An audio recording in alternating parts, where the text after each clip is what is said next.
Histoire des 5 premières extinctions de masse dans notre-planète.info du 21 octobre 2020. La première extinction massive a eu lieu il y a 443 millions d'années. Elle a duré de 1,9 à 3,3 millions d'années.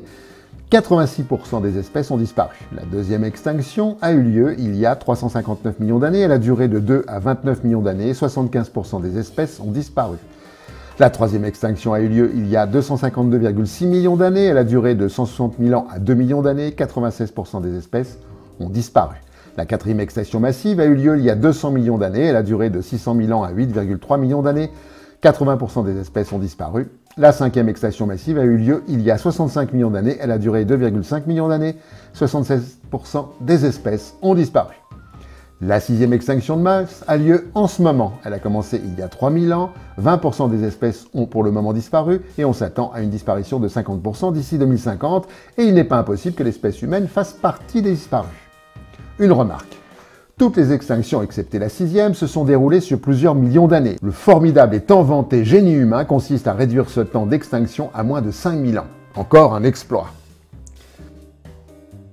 La pollution de l'air tue, mais pour BFM TV, ça coûte dans bfmtv.com du 21 octobre 2020. Un rapport réalisé par le cabinet CEO Delft pour l'Alliance européenne pour la santé publique et publié le 21 octobre 2020 indique que la pollution de l'air coûte 166 milliards d'euros par an en Europe.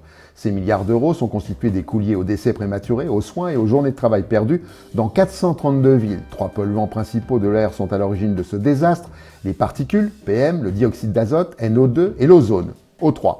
Polluants produits par les transports, le chauffage des habitations, les activités industrielles ou agricoles. La pollution de l'air est responsable d'au moins 48 000 morts prématurées par an en France et 480 000 en Europe selon l'Agence européenne de l'environnement. La biosphère, un nouveau marché pour la finance dans franceculture.fr du 14 octobre 2020.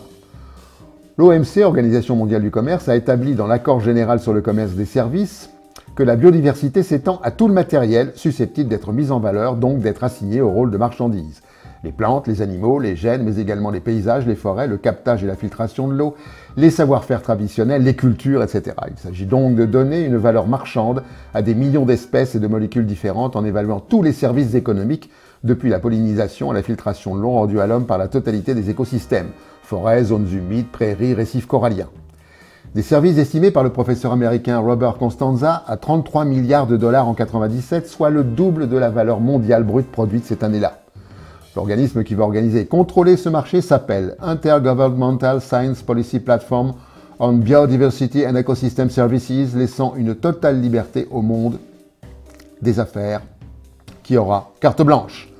Au nom de la biodiversité, cette nouvelle gouvernance affectera le statut et le sort de toutes les ressources naturelles pour des décennies. Cette financiarisation de la nature va soustraire aux communautés locales et aux souverainetés nationales l'usage de leurs ressources et territoires. Rien n'échappe à la dévastation marchande, pas même le dernier arbre ou la dernière rivière. Les catastrophes naturelles ont doublé en 20 ans et ça ne suffit pas dans Reporter.net du 13 octobre 2020. Selon un rapport du Bureau des Nations Unies pour la réduction des risques de catastrophes, publié lundi 12 octobre 2020, le changement climatique est le principal responsable du doublement des catastrophes naturelles dans le monde depuis 2000.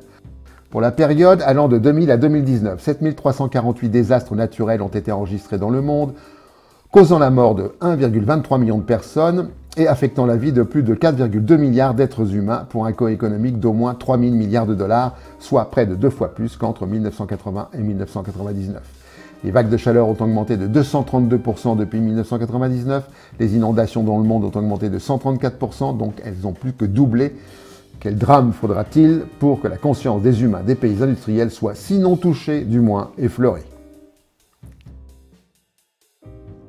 La Terre est déséquilibrée, souhaitons qu'elle ne se radicalise pas dans global-climat.com du 24 septembre 2020. Le déséquilibre énergétique de la Terre, DET, ou Earth Energy Imbalance en anglais, est probablement la meilleure approche pour comprendre l'état climatique de la Terre. Le DET est la différence entre la quantité d'énergie solaire absorbée par la Terre et la quantité d'énergie que la planète rayonne vers l'espace sous forme de chaleur. Si le déséquilibre est positif, c'est-à-dire moins d'énergie sortante qu'entrante, l'énergie sous forme de chaleur s'accumule sur Terre, ce qui entraîne un réchauffement climatique. Si le DET est négatif, c'est un refroidissement qui se produit.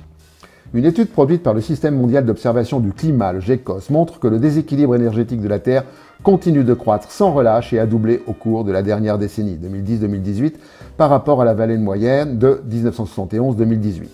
Tant que la Terre continuera d'absorber plus d'énergie solaire que la planète ne rayonne d'énergie vers l'espace, la température mondiale augmentera. La planète s'est déjà réchauffée en réponse au déséquilibre énergétique, mais le déséquilibre reste positif et même s'accroît, ce qui signifie qu'il y a un potentiel de réchauffement supplémentaire. Le réchauffement se poursuivra même si les gaz à effet de serre sont stabilisés au niveau actuel. Nous n'en avons pas fini. Et pour finir, la connerie de la semaine.